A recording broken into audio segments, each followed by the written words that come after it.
الحمد لله وكفى والصلاة والسلام على سيدنا ونبينا وحبيبنا وشفيعنا ومولانا محمد المصطفى أما بعد. أعوذ بالله من الشيطان الرجيم. بسم الله الرحمن الرحيم. فأما من ثقلت موازينه فهو في عيشة راضية وأما من خفت موازينه فأمه هاوية. صدق الله العظيم. حضرات اکابر، خاص طور پر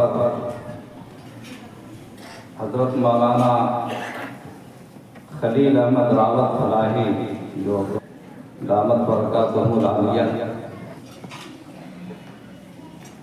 اور حضرت مولانا مفتی ثناء الہدیٰ صاحب قاسمی دامت برکاتہ العالیہ نائب ناظم ممالک شریعہ، حضرت مولانا عباس قاسمی صاحب ناظم جمعیت علماء بہار اور حضرت مولانا جسیم الدین قاسمی اور ہمارے تمام ہی احباب، علماء، مدارس کے ذمہ داران، نظماء، طلباء، برادران اسلام، میری بچیوں، طالبات اور ان کی مائیں اور بہنیں، اللہ تعالی ہم سب کی اس مجلس میں حاضری کو قبول فرمائے. دوستو، 2 بجے نماز پڑھنی ہے. انشاءاللہ ہم سب نماز پڑھیں گے. اس سے 10 منٹ پہلے اذان ہوگی انشاءاللہ. چند منٹ آپ سے بات کرتے ہیں. حضرت مولانا مفتی ثناء الہدیٰ صاحب نے میرے دل کی بات کہی تھی. مجھ سے پوچھ رہے تھے کہ میں کیا بولوں، تو انہوں نے جو بات کی ایسا لگا کہ گویا یہ بھی میرے دل میں ہے. اسی سب کے لیے تو یہ ساری الجھنیں میں مول لیتا ہوں ہمیشہ سے. لوگوں نے جلسوں کی جو خرافات ہے، جلسوں کی جو بدعتیں ہیں اور تقریر کے نام پر جو تقریب ہوتی ہے اور اسلام کے نام پر جو افساد ہوتا ہے اور دین کے نام پر جو بے دینی ہوتی ہے اور روایات کے نام پر جو خرافات ہوتی ہے، دنیا دیکھتی ہے مگر کوئی بولنے والا نہیں ہے. اور لوگوں کو اتنا لطف آتا ہے ان چیزوں میں کہ اس کے بغیر کوئی جلسہ ہی نہیں ہوتا. دن میں پروگرام رکھنا بہت سے لوگوں کو تکلیف ہے کہ دن میں کیا ٹائم ہے بھائی جلسہ کرنا. جلسہ تو رات میں ہوتا ہے اور ٹائم بھی ہم نے نماز کی رعایت کے ساتھ رکھا. رات میں بھی ہم لوگ کرتے ہیں اجلاس، تو ہمیشہ اس کا اہتمام رکھا کہ عشاء کی نماز سے پہلے ختم ہو، مغرب کے بعد شروع ہو، چاہے لوگ شریک ہو چاہے نہ ہو. لوگوں کا ازدحام اور لوگوں کی بھیڑ اللہ کیا مقبول نہیں ہے. اللہ تعالیٰ دلوں کی کیفیتوں کو وزن کریں گے. اللہ تعالیٰ ہماری شرکت میں اور ہماری اس حاضری میں خلوص کی کیا طاقت ہے، اس طاقت کو وزن کریں گے. آج حضرت امام بخاری رحمۃ اللہ علیہ کے درس کو یہاں پر جو شامل کیا گیا اور ان کی آخری حدیث پڑھی گئی، اس حدیث کی بنیاد بھی اسی آیت کریمہ پر ہے جو میں نے پڑھی کہ اللہ تعالیٰ فرماتے ہیں کہ جس کا وزن بڑھے گا وہ کامیاب ہے اور جس کا وزن گھٹے گا وہ ناکام ہے، اس کا ٹھکانہ جہنم ہے. مسئلہ اسی کا ہے کہ ہم یہ فیصلہ نہیں کر پا رہے ہیں کہ ہمارے کس عمل میں کیا وزن ہے. ہم نمائش پہ جاتے ہیں، زیب و زینت پہ جاتے ہیں، شور شرابے پر جاتے ہیں، شہرت پہ جاتے ہیں اور یہ نہیں دیکھتے ہیں کہ جو کام کر رہے ہیں اس کام کے اندر وزن کتنا ہے، اس کی طاقت کیا ہے، اس کے اثرات کیا ہونے والے ہیں، اللہ اس سے راضی بھی ہے کہ نہیں. سرکار دو عالم صلی اللہ علیہ وسلم کے پاس ایک آدمی حاضر ہوا اور اس نے کہا یا رسول اللہ میرے پاس غلام ہے اور وہ غلام کام کرتا ہے، محنت کرتا ہے، لیکن کبھی کبھی سستی بھی کرتا ہے، کام چوری بھی کرتا ہے، تو میں ڈانٹتا بھی ہوں، گالی بھی دیتا ہوں. میرا کیا حال ہوگا، کیا معاملہ ہوگا، کیسے وزن ہوگا؟ سرکار دو عالم صلی اللہ علیہ وسلم نے فرمایا کہ اللہ تعالیٰ قیامت کے دن اس غلام کی کام چوری کو اور بےایمانی کو اور سستی کو بھی وزن کرے گا، اور تمہارے گالی گلوچ کو بھی وزن کرے گا، تمہارے مار پیٹ کو بھی وزن کرے گا۔ جس کا پلڑا بھاری ہوگا ویسا فیصلہ ہوگا۔ وہ گھبرا گیا، اس نے کہا کہ یا رسول اللہ، اس سے بہتر ہے کہ اس غلام کا آزادی کر دو، تاکہ نہ وہ غلام رہے گا نہ ہم وزن کرنے کی جہنم سے ہم بچ جائیں گے۔ تو یہ ڈر تھا صحابہ کرام رضوان اللہ علیہم اجمعین کو، یہ خوف ہوتا تھا کہ جو بات ہم کہہ رہے ہیں، جو کام کر رہے ہیں، اس کام کا وزن کیا ہے، اس کام کی حیثیت کیا ہے، حقیقت کیا ہے، اللہ کیا وہ چیز مطلوب ہے یا نہیں ہے، اللہ پسند فرماتے ہیں کہ نہیں پسند فرماتے ہیں۔ ہمیں تو کوئی مطلب ہی نہیں اللہ پسند کرے نہ کرے، کوئی مطلب نہیں ہے۔ ہمیں تقریر کرنی ہے، ہمیں جلسہ کرنا ہے، چاہے وہ اللہ کو پسند ہو، چاہے شادی کرنی ہے، ہمیں سنت نکاح کرنا ہے، چاہے اللہ کو پسند ہو چاہے نہ ہو، معاذ اللہ تعالیٰ کے یہاں دوستو ہر چیز کا وزن ہونے والا ہے۔ اور یہ الوزن یومئذ الحق، اللہ تعالیٰ فرماتے ہیں کہ وزن حق ہے۔ اور فَأَمَّا مَنْ ثَقُلَتْ مَوَازِينُهُ فَأُولَئِكَ هُمُ الْمُفْلِحُونَ، جن کا وزن بڑھے گا وہی کامیاب ہے، جس کا وزن گھٹے گا وہ ناکام ہو جائے گا۔ کبھی کبھی چھوٹا عمل ہوتا ہے، دیکھنے میں چھوٹا، دیکھنے میں چھوٹا، جماعت چھوٹی، قد چھوٹا، علم چھوٹا، عمل چھوٹا، بظاہر اللہ کے اس ایک ایک عمل کی وہ قیمت ہے کہ بڑے بڑے اعمال اس کا مقابلہ نہیں کر سکتے۔ اللہ کے نبی صلی اللہ علیہ وسلم نے فرمایا کہ میرے صحابہ جو غریب ہیں، جن کے پاس اسباب و وسائل نہیں ہے، مال و دولت نہیں ہے، فقر و فاقہ کی زندگی ہے، نہ اچھے مکانات ہیں، نہ محلات ہیں، جھوپڑوں میں زندگی گزارنے والے لوگ اور جنگلوں میں زندگی گزارنے والے لوگ اور ٹوٹی چٹائیوں پر سونے والے لوگ، پھٹے پرانے کپڑے پہننے والے لوگ، اللہ تعالیٰ نے ان کا وہ وزن عطا فرمایا ہے، ان کی وہ قیمت عطا فرمائی ہے کہ آنے والی انسانیت چاہے وہ ثریا کی بلندیوں تک پہنچ جائے، ہمارے صحابہ کے قدم کے دھول کے برابر بھی نہیں۔ کہ وزن کی قیمت ہے کہ نہیں ہے، انسان کا وزن ہے کہ نہیں۔ اگر آپ انسانوں کو ظاہری زیب و زینت سے وزن کرنے لگیں، بلڈنگوں کو، عمارتوں اور شاہکار عمارتوں سے وزن کرنے لگیں، تو مسجد نبوی کو دیکھیے جو اللہ کے نبی صلی اللہ علیہ وسلم کے زمانے میں مسجد نبوی تھی۔ صحابہ فرماتے ہیں کہ مسجد نبی کے پاس کوئی گیٹ نہیں تھا، کوئی دروازہ نہیں تھا، کتا رات میں آتا تھا، دن میں آتا تھا، خالی وقت میں آتا تھا، پیشاب کر کے چلا جاتا تھا۔ حالت ایسی خستہ حالت تھی، اوپر سے جھوپڑا اور چند تنوں پہ مسجد کھڑی ہوئی تھی۔ اس مسجد کا یہ خستگی کا عالم یہ تھا کہ کوئی پیشاب پاخانہ کتا بھی کر دیتا تھا، اس کی صفائی صحابہ کرتے تھے۔ مگر آج اس مسجد نبوی کا مقام یہ ہے کہ آپ جا کر دیکھیے، مسجد نبوی بہت عالی شان بن گئی ہے۔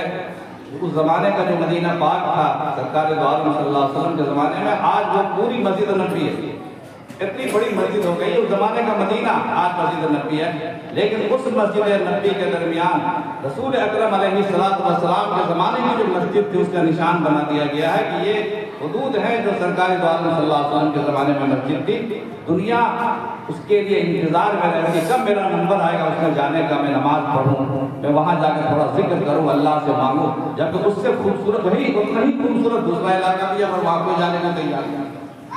سمجھ میں آ رہا کہ یہ وزن ہے، یہ وزن ہے، کام کا وزن ہے، شخصیتوں کا وزن ہے، انسان کے خلوص کا وزن ہے۔ جب تک انسان میں وزن نہیں ہوگا اس کام کی کوئی قیمت نہیں۔ صحابہ کرام رضوان اللہ تعالیٰ علیہ اجمعین بظاہر ایک سال جو 2 کلو 3 کلو جو صدقہ کرتے تھے، اللہ کے نبی صلی اللہ علیہ وسلم نے فرمایا کہ کل آنے والے لوگ اگر احد پہاڑ کے برابر بھی صدقہ کریں گے تو اس صدقے کا مقابلہ وہ نہیں کر سکتے ہیں جو صحابہ کرام نے اپنی غربت اور افلاس میں 1 کلو جو کا صدقہ کیا۔ اس لیے اس چیز کو پہچانیں۔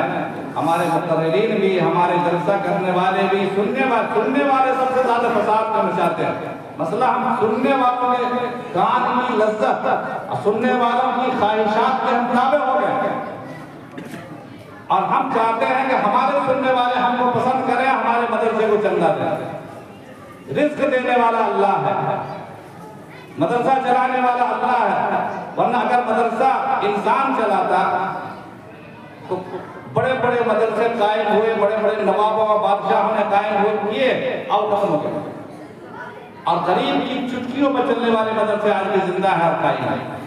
اس لیے مدرسہ کبھی کوئی رئیس نہیں چلاتا، کسی کی دولت، کسی کا چندہ نہیں چلاتا، مدرسہ صرف اللہ چلاتا ہے۔ علماء کو رزق دینے والے صرف اللہ ہے، ساری دنیا کو رزق دینے والے صرف اللہ ہے۔ اللہ کو راضی کرنا ہے، اللہ کے علاوہ کسی کی پرواہ نہیں کرتے۔ ہم بے ادبی نہیں کرتے کسی کی، ہم ہر ایک کی خواہشات کا احترام کرتے ہیں، لیکن اللہ تعالیٰ فرماتے ہیں کہ تخشى الناس واللہ احق ان تخشى، اے نبی آپ لوگوں سے ڈرتے ہیں، اللہ سے ڈرتے ہیں۔ لوگ کیا کہیں گے، لوگوں کی مرضیات کیا ہیں، لوگوں کی پسند اور ناپسند کیا ہے، آپ اس کی پرواہ نہ کریں، آپ یہ دیکھیں کہ اللہ تعالیٰ آپ سے کیا چاہتے ہیں۔ صحابہ کرام کا یہ مزاج بنا۔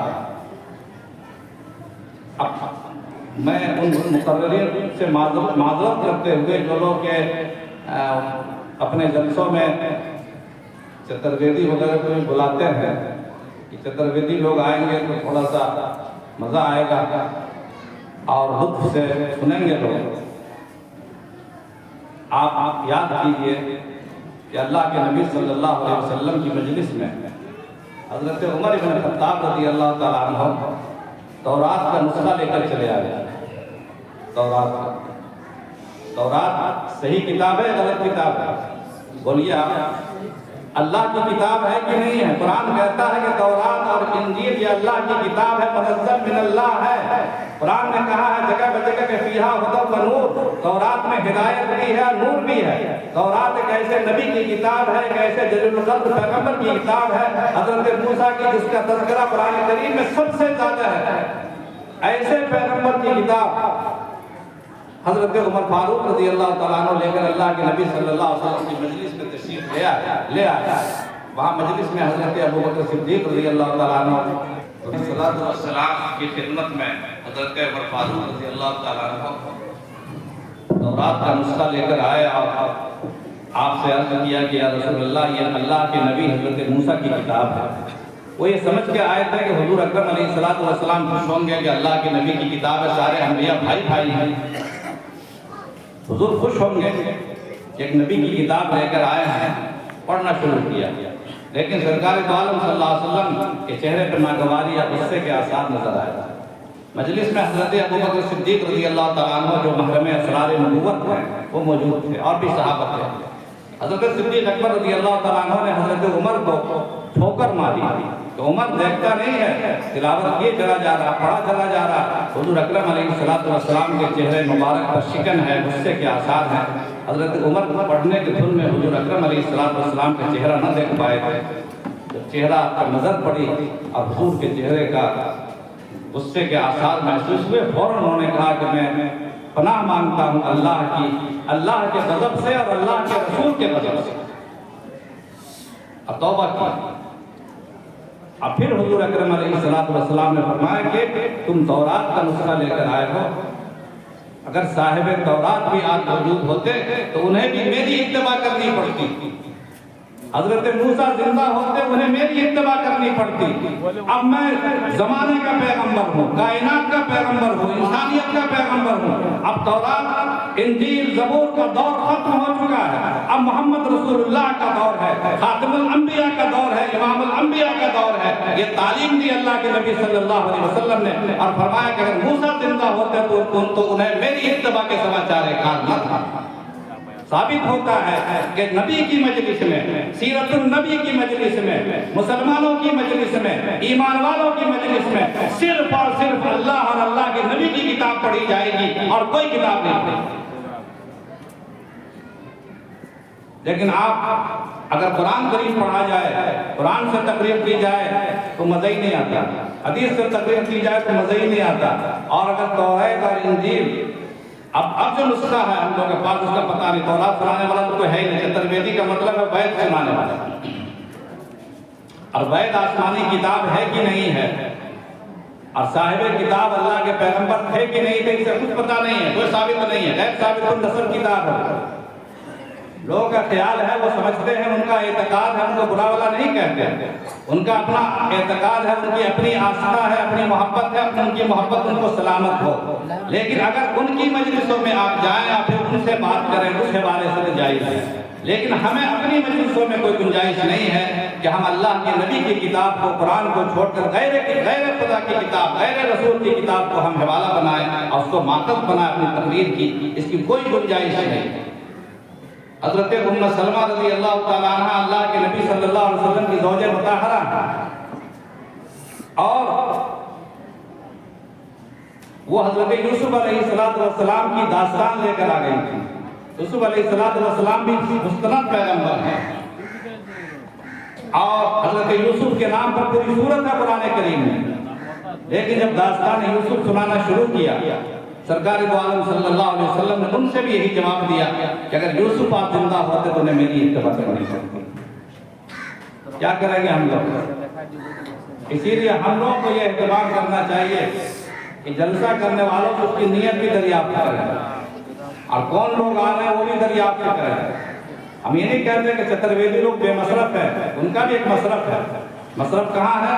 جب غیر اللہ سے، جب دوسرے لوگوں سے جب مقابلے کی نوبت آئے، آپ اپنی صلاحیت کا استعمال کریں۔ قرآن کریم میں تورات کے حوالے موجود ہیں، قرآن کریم میں انجیل کے حوالے موجود ہیں، دیگر آسمانی کتابوں کے حوالے موجود ہیں، صحف ابراہیم اور صحف موسیٰ کے حوالے موجود ہیں۔ یہ اس بات کو ثابت کرتے ہیں کہ دوسرے مسلک والوں کے سامنے اسلام کی وحدانیت کو ثابت کرنے کے لیے اگر ضرورت پڑے گی تو ہم تورات اور انجیل اور بیت کے حوالے بھی دیں گے، لیکن ہمیں جب اپنی مجلسوں میں بات کرنی ہے، مسلمانوں کے لیے مینار نور تیار کرنا ہے، تو صرف اور صرف رحمت للعالمین صلی اللہ علیہ وسلم کی کتاب مقدس قرآن کریم اور حدیث پاک اور فقہا کی جو تعلیمات ہے، ہمارے بزرگوں کی جو تعلیمات ہے، اس کے سوا کوئی ہمارا راستہ نہیں ہے۔ لَقَدْ كَانَ لَكُمْ فِي رَسُولِ اللَّهِ أُسْوَةٌ حَسَنَةٌ، اللہ کے رسول کے زندگی میں تمہارے لیے نمونہ ہے۔ اللہ کے رسول کا نمونہ جس قوم کے پاس ہو، قرآن کریم میں ایسی کتاب جس قوم کے پاس ہو، وہ قوم دوسرے افسانوں کی طرف، دوسرے لطیفوں کی طرف اپنی توجہ کرے، اس سے زیادہ محرومی کی کوئی بات نہیں ہو سکتی۔ دوسری بات، اللہ کے نبی صلی اللہ علیہ وسلم نے ارشاد فرمایا، صحیح روایت ہے، حضور اکرم علیہ السلام نے فرمایا کہ جو آدمی جھوٹ اس لیے بولے کہ لوگ ہنسیں، لوگ خوش ہوں، حضور اکرم علیہ السلام نے فرمایا وہ بہت بڑا گنہگار ہے، اس کا وبال آئے گا۔ آج ہم لطیفے سناتے ہیں، کامیڈی والی تقریریں ہوتی یا کامیڈی سن کے خوش ہوتے ہیں جس کی کوئی حقیقت نہیں ہوتی۔ ہم سمجھتے ہیں ہم نیک کام کر رہے ہیں، لیکن اللہ تعالیٰ کیا وہ نیکی نہیں ہے، وہ گناہ ہے۔ ہمیں اپنے اعمال کے ٹمپریچر کا جائزہ لینا چاہیے دوستو۔ مسلمان وہ ہے جو اپنے اعمال کے ٹمپریچر اور اپنے اعمال کا احتساب کرتا ہے۔ اگر یہ احتساب کی کیفیت ہمارے اندر باقی نہیں رہی تو ہم مسلمان نہیں ہیں، ہم صرف نام کے مسلمان ہیں۔ اللہ کے نبی صلی اللہ علیہ وسلم نے فرمایا تھا کہ دور آئے گا، ایک دور آئے گا کہ مسلمان ساری دنیا کی قوموں کے لیے وہ لقمہ تر بن جائیں گے، اور جس طرح دسترخوان پر رکھے ہوئے کھانے کی طرف لوگوں کو دعوت دی جاتی ہے کہ آؤ اس کھانے کو کھاؤ، لوگ ایک دوسرے کو بلاتے ہیں۔ اللہ کے نبی صلی اللہ علیہ وسلم نے فرمایا مسلمان ایک ایسی قوم بن جائیں گے کہ دنیا کی قوم ایک دوسرے کو بلائیں گے، آؤ مسلمانوں کو ختم کریں، تم بھی آ جاؤ، امریکہ تم بھی آؤ، برطانیہ تم بھی آؤ، ایک دوسرے کو دعوتیں دیں گے کسی ایک نہت کی کمزور قوم کو، غزہ فلسطین کے مسلمانوں کو ختم کرنے کے لیے دنیا جمع ہو جائے گی، افغانستان کے مسلمانوں کو ختم کرنے کی دنیا جمع ہو جائے گی۔ سرکار دو عالم صلی اللہ علیہ وسلم نے جب یہ بات کہی تو صحابہ کرام کو بڑی حیرت تھی کہ آج ہم مسلمان اتنی تعداد میں ہیں تو ہمارے سامنے کوئی بولنے والا نہیں ہے، کیا اس زمانے مسلمانوں کی تعداد کم ہو جائے گی؟ اللہ کے نبی صلی اللہ علیہ وسلم نے فرمایا کہ نہیں، مسلمانوں کی تعداد کم نہیں ہوگی، مسلمانوں کی تعداد بہت ہوگی، مگر ان کی مثال اور ان کی حیثیت سمندر میں، پانی میں، سیلاب کے پانی میں بہنے والے جھاگ سے زیادہ نہیں ہوگی۔ ایک جھاگ ہے، ایک دکھاوا ہے، ایک نام کے مسلمان ہیں، اندر سے کوئی مسلمان نہیں۔ اندر سے مسلمان بننے کی ضرورت ہے، تب جا کر کے ہماری تقریروں کا بھی فائدہ ہے، ہمارے سننے کا بھی فائدہ ہے، ہمارے جلسوں کا بھی فائدہ ہے، اور ہماری ان تمام چیزوں کا فائدہ ہے۔ یہی امام بخاری رحمۃ اللہ علیہ کی اس آخری حدیث کا مقصود ہے۔ امام بخاری نے اپنی کتاب الایمان سے شروع کی ہے اور اپنی کتاب التوحید پر ختم کی ہے۔ کتاب الایمان ہر مسلمان کی بنیاد ہے، اور کتاب التوحید یہ ہمارا سب سے بڑا مقصود اصلی ہے، اللہ کے علاوہ کچھ نہیں۔ اللہ کے علاوہ کچھ نہیں، اللہ ہی سب کچھ ہے، اللہ ہی ہمارا مطلوب ہے، اللہ ہی ہماری منزل ہے، اللہ ہی ہمارا مقصود ہے، یہ مسلمانوں کو بنانا چاہیے۔ اور دوسرے امام بخاری رحمۃ اللہ علیہ اس حدیث کو جو میں نے موضوع بحث بنایا یہاں پر اس لیے بھی کہ لوگ اللہ کے نبی سے قریب ہوں، ویدوں سے قریب نہ ہو، مہابھارت سے زیادہ قریب نہ ہو، آپ کی منزل جو ہے رحمت للعالمین کا سازہ ہے۔ حدیث سے محبت پیدا کریں، خالی جھوٹی محبت کہ بعد وفات میں ہم نے جلسے کر لیے، حضور صلی اللہ علیہ وسلم کے نام پہ میلاد کر لیا، یہ محبت نہیں ہے۔ اللہ کے نبی صلی اللہ علیہ وسلم سے قریب ہونے کی ضرورت ہے۔ جس دن اللہ کے نبی صلی اللہ علیہ وسلم نے یہ اعلان فرمایا تھا کہ جو المرء مع من احب، جو انسان جس سے محبت کرتا ہے اسی کے ساتھ اسے حشر کے دن اٹھایا جائے گا، ایک جشن کا ماحول بن گیا تھا مدینہ پاک میں۔ ہمیں اللہ کے نبی صلی اللہ علیہ وسلم سے قربت اور محبت پیدا کرنی چاہیے۔ تیسری بات، امام بخاری رحمۃ اللہ علیہ کے اس حدیث اس چیز کو یہاں پیش کرنے کا میرا ترجمۃ الباب، اس جلسے کا ترجمۃ الباب، کہ ان بزرگوں نے جو محنتیں کی ہیں دوستوں، ان بزرگوں نے جو قربانیاں کی ہیں، جو ان کا ایثار ہے علم کی حفاظت کے لیے، ایک ایک سند، ایک ایک آدمی کے حالات اور ایک ایک حدیث کے لیے مہینوں مہینوں کا سفر کرتے ہیں۔ آج تو مدرسوں میں سارا انتظام ہے، ایک چھت کے نیچے سارے علماء موجود ہیں، طلبہ پڑھ لیتے ہیں، علماء پڑھ لیتے ہیں، کوئی مشکل نہیں ابھی اس زمانے میں اتنا دین حاصل کرنا۔ پوچھئے امام بخاری رحمۃ اللہ علیہ سے، جب کبھی مصر کی طرف جا رہے ہیں، کبھی مراکش جا رہے ہیں، خراسان جا رہے ہیں، بغداد جا رہے ہیں، اور حجاز جا رہے ہیں، کوفہ جا رہے ہیں، مکہ و مدینہ کا سفر کر رہے ہیں، مہینوں مہینوں سفر ہے۔ ایک گاؤں پہنچے، معلوم ہوا کہ ایک بڑے محدث ہیں وہاں پر حدیث سناتے ہیں، ان سے ڈائریکٹ حدیث سننے کے لیے انہوں نے مہینوں کا سفر کیا۔ اور جب وہاں پہنچے وہ محدث صاحب اپنے گھر سے باہر بکری کو بلا رہے تھے، ان کے بکری تھی، بکری کو بلا رہے تھے، اور بکری چھوٹ گئی تھی، رسی تھی نہیں گردن میں، تو بکری کو بلا رہے تھے، کپڑا اپنے دامن کو ایسے اٹھا کر کے آ آ بولتے ہیں، وہ بلاتے ہیں آ آ آ آ آ آ آ ایسے کر کے بلا رہے تھے وہ۔ تو جب انہوں نے جھانک کر دیکھا امام بخاری رحمۃ اللہ علیہ نے کہ محدث صاحب کے دامن میں کچھ ہے بھی یا ایسے ہی بول رہے، تو دیکھا دامن خالی ہے، کپڑے میں تو کچھ تھا ہی نہیں۔ بکری کو بلا رہے ہیں، بکری تو یہ سمجھ کے آئے گی کہ اس کو کچھ کھانے کو ملے گا، آپ تو دبوچ لیجیے گا۔ حضرت امام بخاری رحمۃ اللہ علیہ مہینوں کا سفر کر کے آئے تھے حدیث سننے کے لیے، انہی بزرگ سے، انہی محدث سے۔ الٹے قدموں واپس جانے لگے، انہوں نے پوچھا کہ کیا بات ہوئی، کس لیے آئے تھے؟ کہا کہ جو شخص ایک جانور کو دھوکہ دے سکتا ہے وہ اللہ کے نبی صلی اللہ علیہ وسلم کے معاملے میں بھی دھوکہ دے سکتا ہے۔ ہم لوگ کس قدر غیر محتاط، ہم لوگ ایسا بہت روز کرتے ہیں، جانوروں کو ٹھگتے ہیں، انسانوں کو ٹھگتے ہیں۔ اب تو ٹھگے مستقل فن بن گیا، موبائل پر جھوٹے فون کرتے ہیں کہ ایسا ہو جائے گا، تم ایسے دولت مند ہو جاؤ گے، اور یہ ہو جاؤ گے، پیسہ کاٹ کر یہ فن بن گیا۔ حضور اکرم علیہ السلام کی جو تعلیمات ہیں، اگر وہ تعلیمات ہمارے سامنے رہیں تب سچے مسلمان ہوں گے انشاءاللہ، اور پھر ہمیں کوئی دنیا کی طاقت نہ جھکا سکتی ہے نہ مٹا سکتی ہے۔ اللہ تعالیٰ ہمیں کہنے سے زیادہ اور سننے سے زیادہ عمل کی توفیق عطا فرمائے۔ وآخر دعوانا الحمدللہ رب العالمین۔ جو حدیث کی مجلس ہوتی ہے وہ حضور صلی اللہ علیہ وسلم کی مجلس ہے۔ اسی لیے امام مالک رحمۃ اللہ علیہ جو حدیث پڑھاتے تھے، موطا امام مالک، تو روزے اقدس کے بالکل بغل میں بیٹھتے تھے اور ہمیشہ کہتے تھے کہ قال صاحب حاضر الروضہ، قال صاحب حاضر القبر، اس قبر والے کے یہ ارشاد۔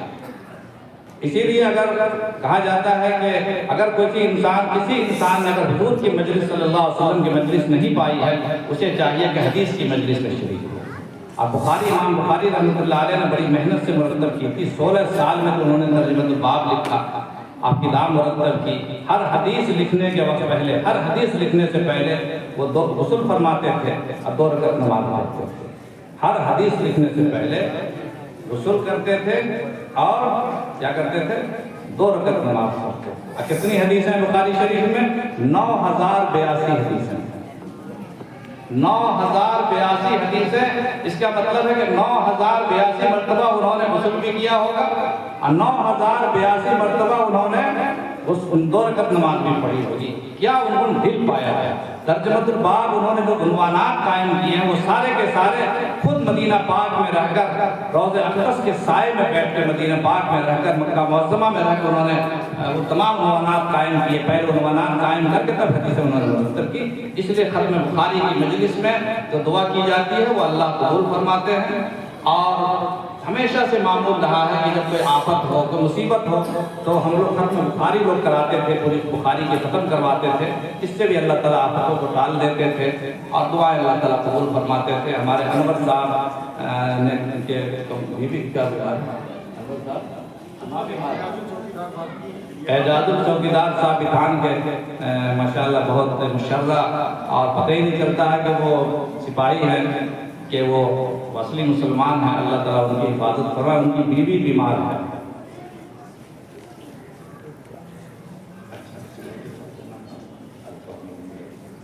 جناب علقمہ صاحب، قاری علقمہ صاحب سیکریٹری مدرسہ حیدریہ بشبیر ضلع بیگوسرائے کی بیوی کا بھی آپریشن ہے 2 بجے ابھی دن میں۔ اللہ تعالیٰ ان کو شفائے کاملہ صحت کاملہ عطا فرمائے، ان کے لیے بھی دعا کریں۔ اور جناب انور صاحب الطر کی والدہ بیمار ہیں، اللہ تعالیٰ ان کو بھی صحت کاملہ عطا فرمائے۔ اور جتنے بھی لوگ جن کے ساتھ جو مسائل ہیں، پریشانیاں ہیں، اللہ تعالیٰ قرآن بخاری شریف کی برکت سے، حدیثوں کی برکت سے، اس دینی مجلس کی برکت سے، ان علماء ربانیین کی برکت سے جو یہاں تشریف لائے، اور آپ تمام حضرات کے دل کے اس تقدس اور اس جذبہ صادق کی بدولت اللہ تعالیٰ ہماری دعاؤں کو قبول فرمائے، ہمارے مسائل کو اللہ پاک حل فرما دے، اور مدرسے کے لیے بھی دعا فرمائے، مدرسے کی ترقی کے لیے بھی، پڑھنے پڑھانے والوں کے لیے، سب کے لیے دعا کریں، اس میں انشاءاللہ ہمارے لیے خیر ہے۔ دعا کریں۔ اللہم صلی علی ان کو کیا ہوگا؟ اللہ رضوان صاحب، جناب مفتی الرحمان صاحب صاحب حضور کے صاحبزادے، ان کی دماغی حالت صحیح نہیں ہے، ان کے لیے بھی دعا کریں، اللہ تعالیٰ ان کو جنون اور ان کے دماغی توازن کو درست فرما دے۔ اللہم صلی علی سیدنا و مولانا محمد وعلی آل سیدنا مولانا محمد افضل صلواتک و افضل معلوماتک و بارک وسلم علیہ۔ ربنا ظلمنا انفسنا وان لم تغفر لنا وترحمنا لنكونن من الخاسرين۔ ربنا لا تؤاخذنا بما نسينا واخطأنا، ربنا ولا تحمل علينا إصرا كما حملته على الذين من قبلنا، ربنا ولا تحملنا ما لا طاقة لنا به، واعف عنا واغفر لنا وارحمنا أنت مولانا فانصرنا على القوم الكافرين۔ اللهم إنا نسألك العفو والعافية والمعافاة الدائمة في الدين والدنيا والآخرة، والفوز بالجنة والنجاة من النار۔ اللهم إنا نعوذ بك من الهم والحزن، ونعوذ بك من العجز والكسل، ونعوذ بك من الجبن والبخل، ونعوذ بك من غلبة الدين وقهر الرجال۔ اللهم إنك عفو تحب العفو فاعف عنا يا كريم، اللهم إنك عفو تحب العفو فاعف عنا يا كريم۔ پروردگار عالم، آج کی مبارک مجلس آپ کے حکم سے، آپ کی مرضی سے اور آپ کی اجازت سے اللہ پاک آج اس مدرسے کے ماحول میں ہوئی ہے۔ علماء ربانیین نے شرکت کی، بزرگوں نے شرکت کی، اللہ پاک ان تمام بزرگوں کی شرکت کو اور ہم سب کی شرکت کو قبول فرمائے۔ اس کو مدرسے کے لیے نیک مال بنا دیجئے، فلاح اور کامیابی کا ذریعہ اس کو بنا دیجئے رب العالمین۔ ان کی دعائیں قدسیہ کو قبول فرما لیجئے۔ اس مدرسے کو آپ دنیا کے تمام مدرسوں کو، تمام خانقاہوں کو، تمام دینی اداروں کو، دینی شخصیتوں کو اللہ پاک حفاظت فرمائیے رب العالمین۔ آج کی اس مبارک مجلس میں ہم سب موجود ہیں، جتنے بھی لوگ ہیں، چھوٹے بڑے، مائیں بہنیں بچے، سب کی شرکت کو قبول فرمائیے، سب کی حاضری کو قبول فرمائیے۔ جو جس مقصد کے تحت یہاں پر حاضر ہوا اللہ پاک اس کے ساتھ وہی معاملہ فرمائیے۔ جس نے جو دل میں مرادیں رکھی ہیں، جس کی جو تمنائیں ہیں، اللہ پاک ان کی تمنائیں پوری فرمائیے۔ جن ضرورت مندوں کے لیے جو اعلانات کیے گئے ہیں، اللہ پاک ان کی ضرورتیں بھی پوری فرمائیے، اور اپنے کرم سے اور اپنے شان کرم سے اللہ پاک ان کی ضرورتوں، ان کی توقعات سے زیادہ ان کو عطا فرما دیجیے رب العالمین۔ اپنے تمام بیماروں کو صحت کاملہ، شفاء کاملہ مستمرہ نصیب فرمائیے۔ جتنے لوگ مقروض ہیں اللہ پاک ان کے قرض سے نجات کا راستہ عطا فرمائیے۔ جو مسائل اور مشکلات ہیں، جو ناجائز مقدمات میں مبتلا ہیں، پھنسے ہوئے ہیں، رب العالمین صدقہ پاک نبی رحمت للعالمین صلی اللہ علیہ وسلم تمام مسائل و مشکلات کو آسان فرما دیجیے۔ اللہ پاک اس دن اس ہندوستان میں اور ساری دنیا میں دین پر چلنا اور رسول اکرم علیہ السلام کی تعلیمات پر قائم رہنا بہت مشکل ہو گیا ہے۔ بڑے مشکلات، بڑی آزمائشیں اس امت کے لیے اللہ پاک اس امت کے ساتھ کرم کا معاملہ فرمائیے۔ رحمت للعالمین کی امت کی عزت و آبرو کی حفاظت فرمائیے۔ رب العالمین اپنے کرم سے ان تمام بچوں کو، تمام طلباء اور طالبات کو جنہوں نے اس مجلس میں شرکت کی یا اس مدرسے میں جو طلباء پڑھتے ہیں یا دنیا جہان کے جو مدرسے ہیں، تمام مدرسوں میں جو طلباء معلمین خدمت انجام دے رہے ہیں، پڑھ رہے ہیں، اللہ پاک ان سب کی حفاظت فرمائیے، ان کے گھر والوں کی حفاظت فرمائیے اور ان کے تمام ضروریات کی کفالت کا غیب سے انتظام فرمائیے۔ رب العالمین اپنے کرم کا معاملہ فرمائیے۔ ہم گنہگار ہیں، خطا کار ہیں، ہم شرمسار ہیں، ہمارے دامن میں، ہماری جھولی میں کچھ نہیں ہے پروردگار، صرف آپ کے فضل کے، آپ کے کرم کے ہم بھکاری ہیں۔ اللہ پاک اپنا نظر کرم فرمائیے، ہمارا کام بن جائے گا۔ رب العالمین یہ امت بہت کمزور ہو گئی، ہم بہت کھوکھلے ہو گئے ہیں، ہم ظاہری رسم و رواج پہ جا رہے ہیں۔ رب العالمین ہمیں حقیقت پسند بنا دیجیے۔ رب العالمین ہم پر کرم کا معاملہ فرمائیے، ہمیں اصلی بنا دیجیے، نقلی نہ بنائیے۔ اللہ پاک ہمیں نقل سے ہماری حفاظت فرما کر حقیقت اور اصل تک ہمیں پہنچا دیجیے۔ اللہم انا نسألک من الخیر ما سألک عبدک وحبیبک ورسولک سیدنا و مولانا محمد صلی اللہ علیہ وسلم ونستعینک من الشر ما استعاذک من عبدک وحبیبک ورسولک سیدنا و مولانا محمد صلی اللہ علیہ وسلم وانت المستعان وعلیک البلاغ ولا حول ولا قوة الا باللہ۔ ربنا تقبل منا انک انت السمیع العلیم وصلی اللہ تعالی علی خیر خلقہ محمد وآلہ واصحابہ اجمعین برحمتک یا ارحم الراحمین۔